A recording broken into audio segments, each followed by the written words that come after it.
Hello, Classic Crew, and welcome to today's video, where we're going to be talking about 10 things you should know when finding a husband.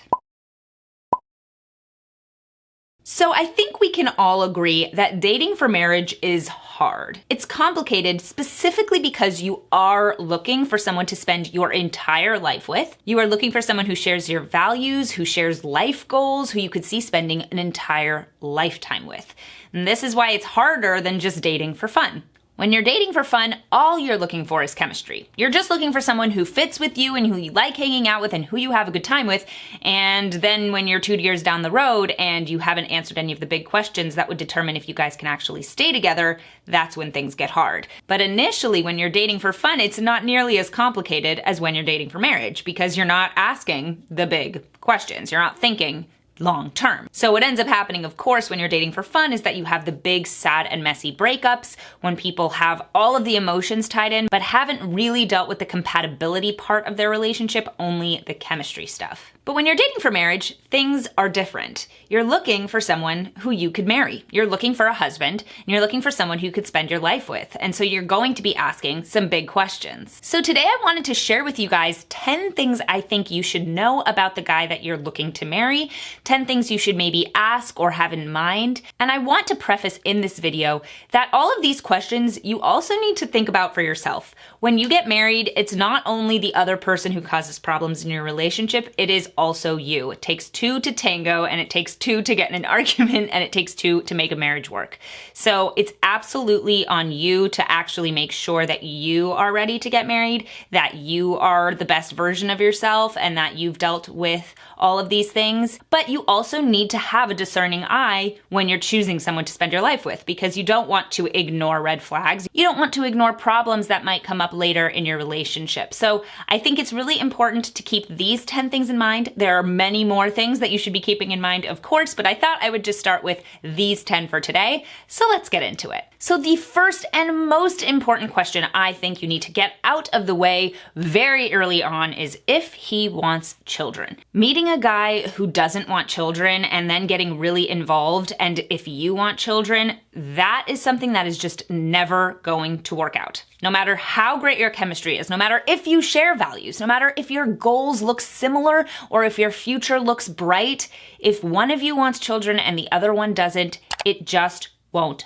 work. Having children is such a huge part of life, and it's something that you can't really ever get over. You can't say, oh, I wanted children, but I loved him so much that I gave it up. It so rarely happens that you will feel fulfilled and have meaning in your life if you give up on something that is so fundamentally part of your future. So one of the most important questions, and something you have to ask early on, is if the guy that you're interested is interested in having kids, because otherwise you guys just aren't going to work. If you are somebody who cares about being a mom, this is not something you can just hide under the rug for later. You're going to have to deal with it. It is going to come up, and it may be painful when it does. Now, this is something that actually, if you've watched the show Bridgerton, then you will know what I'm talking about, because it is a very painful situation in that show. I won't get into it too much because I don't want to give spoilers. But if it's something that you want, if you want to have a family, if you want to have children, you have to make sure that the guy that you choose as a husband is on the same page. Number 2 is, do you share the same faith and or values?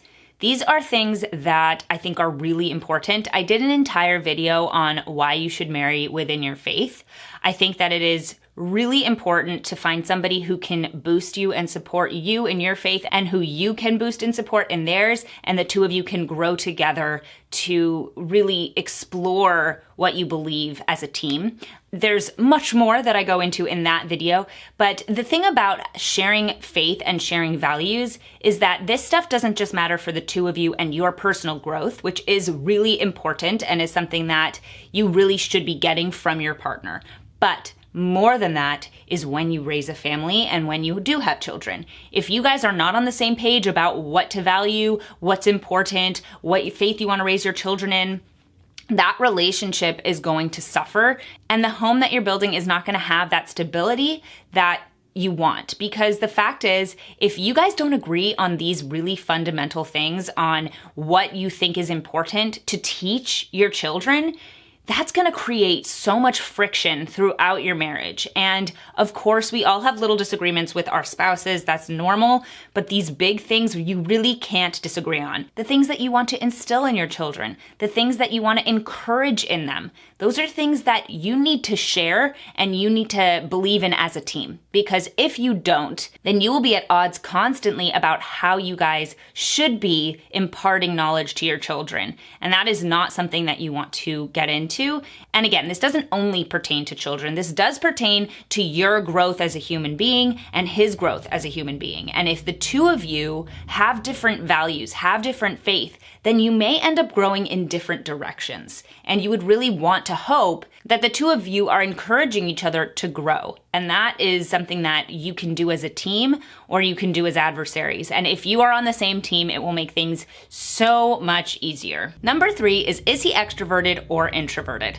This is something that's going to come into play in your marriage very frequently, and something I kind of thought about when my husband and I met, but it wasn't something I realized would be so pertinent in our day-to-day lives. My husband is an incredibly extroverted person. It's something that I adore about him, and it's what attracted me to him initially because I come off as very extroverted, but I actually am a little bit more introverted. I enjoy going to parties. I enjoy hanging out with people, but at the end of the day, I do need some time to recover if I spend a lot of time with people. My husband, he recovers and gets his energy from other people. He loves being around people all the time. So this is something that it really is a balance when we both love to have people over, but he could have people over every single night of the week and be happy. I would love to have people over maybe 3 nights a week, and it's something you have to work out. Knowing what the guy that you choose to be your husband is like is going to be really important. Because let's say the guy that you end up with is very introverted.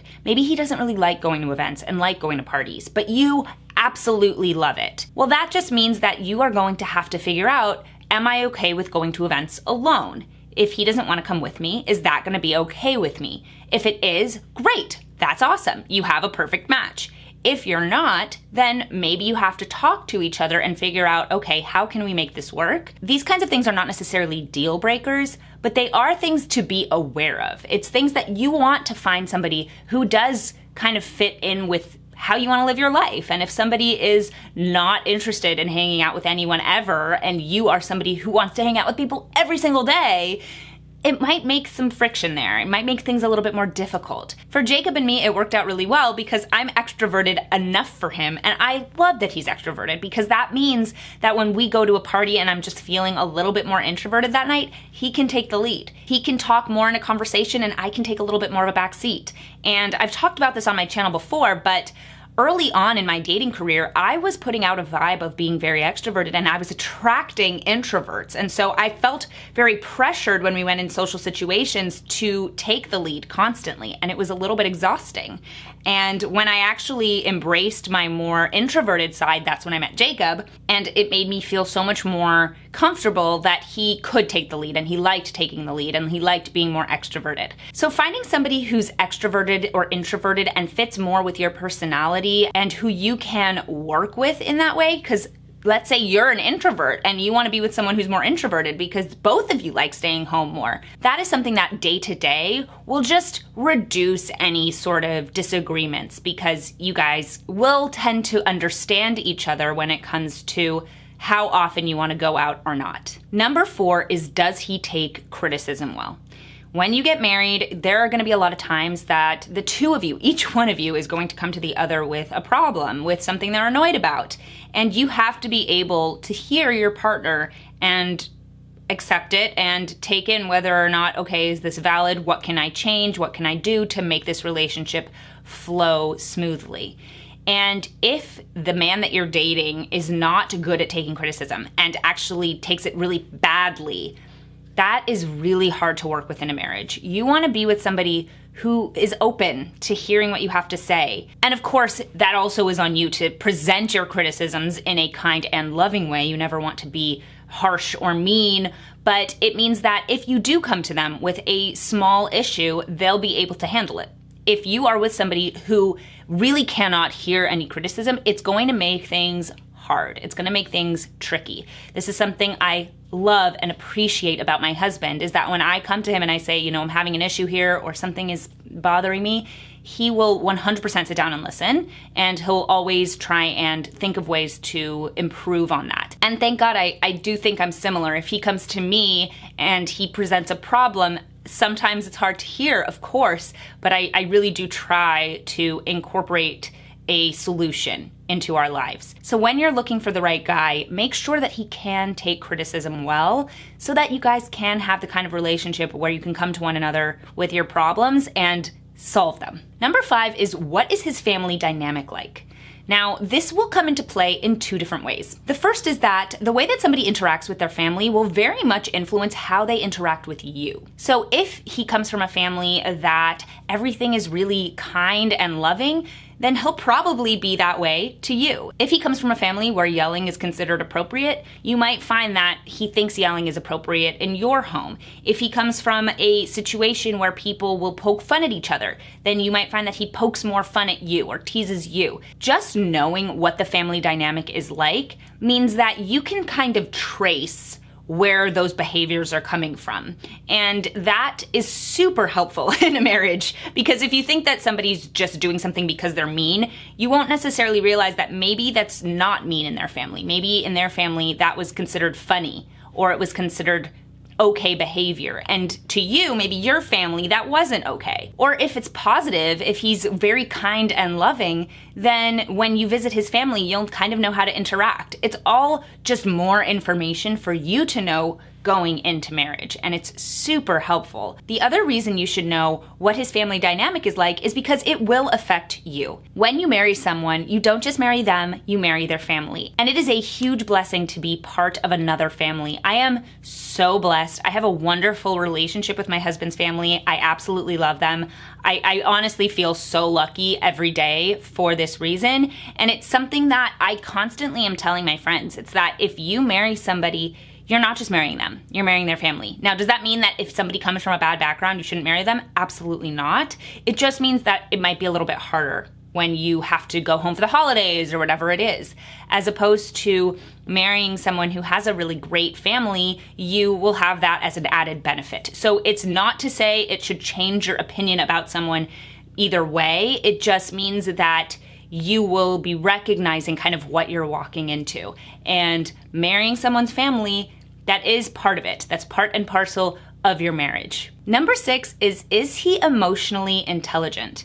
Now, this is something I think is much more common nowadays, is that men are emotionally intelligent. Men want to hear what's going on with you and they want to help. In a marriage, you want to be able to go to your husband with your problems. You want to be able to go to your husband and talk about if you had a bad day or if something made you emotional. You want to be able to go to your husband with those things. And having a husband who can hear you and who's emotionally intelligent and wants to help, it's so nice. Some men are not understanding and they don't get it and they don't want to really deal with it.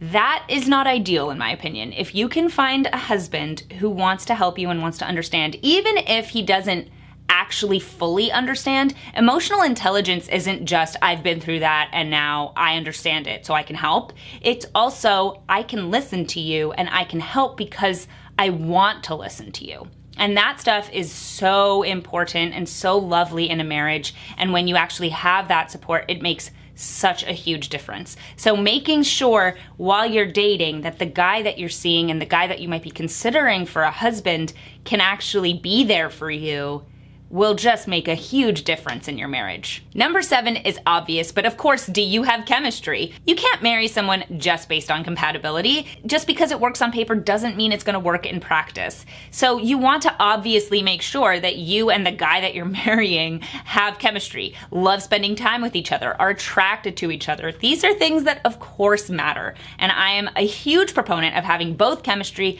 and compatibility. You can't skip either one. They're both incredibly important. So making sure that the person you end up with, you have a lot of fun with, you enjoy, you want to be with, you want to be with them when you're not. That stuff is so, I love that about marriage, is that my husband is my best friend. I love him. I love hanging out with him. I'm attracted to him. I enjoy his company. These are things that make marriage fun and make marriage special. And obviously, whoever you choose to marry, you have to have chemistry with. Number 8 is, does he want the best for you? Now, this has 2 meanings. The first meaning is, does he support you? Does he want you to succeed in what you want to succeed in? Does he encourage you to pursue the things that matter to you? And does he help you? I mean, these are things that are so important in a marriage. You want a spouse who's rooting for you. And I've always felt really supported by Jacob. He's so supportive. It's something I think it's so important. You really can't be in a strong marriage if the person you're with doesn't support you and doesn't bolster you along the way. And of course, we do that for our husbands. Husbands do that for their wives. It's really important to find somebody who is going to support you. Now, the other part of it is, does he want the best for who you are? Is he gonna help you grow? Is he gonna encourage you to be the best version of you? Does he allow you to stagnate? You want to be with someone who's gonna make you be the best version of you. Something I really love about Jacob is that he does ask more of me. He wants me to be the best version of myself. And I do the same for him. And it is so important. I think both of us look back at who we were when we got married, and I think we would both say that at this point we've become better people. And you want to be a better person through your marriage. And you want your husband to encourage that for you. And so finding a man who makes you want to be better. And when you're finding a guy that you want to get married to, finding someone who does encourage you to grow and be the best version of yourself, even if it's just something like recommending good books to you and bringing you to museums and kind of increasing your knowledge, but also making you better. And that stuff is so incredibly important when you're looking for a spouse. Number 9 is, does he have good friends? Now, when I say good friends, I mean people who you would consider to be good people, because the people that you hang around with are the people who will influence you. And if the guy that you're dating is hanging around with other guys that you don't respect, that you don't think are good guys, that's not a great thing, because you want your husband to be influenced by the best kind of people. You want to make sure that he's spending time with good men, because good men make other men better. And the last thing you should know when you're looking for a husband is, does he take care of himself? You want a healthy husband. You want a man who's going to be with you throughout your life. You want a man who's going to be able to take care of you, take care of himself, take care of your children, be able to be strong and healthy. And does that mean he has to look like a Greek god? No. It just means he needs to care for himself. So when you're dating, does he exercise? Does he try and eat healthy? Because ending up with a guy who doesn't take good care of himself, honestly, that's a huge stressor, to be with somebody who you're not sure how healthy they will be and for how long. It is so comforting to know when you're with a guy that he's taking care of himself, because that's one thing that's off your plate. You don't have to worry that he's not. And you want somebody who's going to be strong and able to protect you and able to support you. So keeping an eye out and seeing, does this guy take care of himself? That can make him a really good husband. And of course, if he takes care of himself, it also shows that he can take care of others. And that is really special and an important quality in a husband. So those are the 10 things you should know when finding a husband. I hope you guys enjoyed today's video. Let me know in the comments which of these things you think is the most important. I'd love to hear. Thank you guys so much for watching today's video. Please subscribe to my channel. It really helps me out when you guys do that. Please hit that notification bell. It'll let you know whenever I post a new video. You can follow me absolutely everywhere at Classically Abby, and if you'd like to support my channel, you can head over to classicallyabby.locals.com and you will get ad-free versions of these videos. Thank you guys so much for watching today's video, and I'll see you guys in the next one.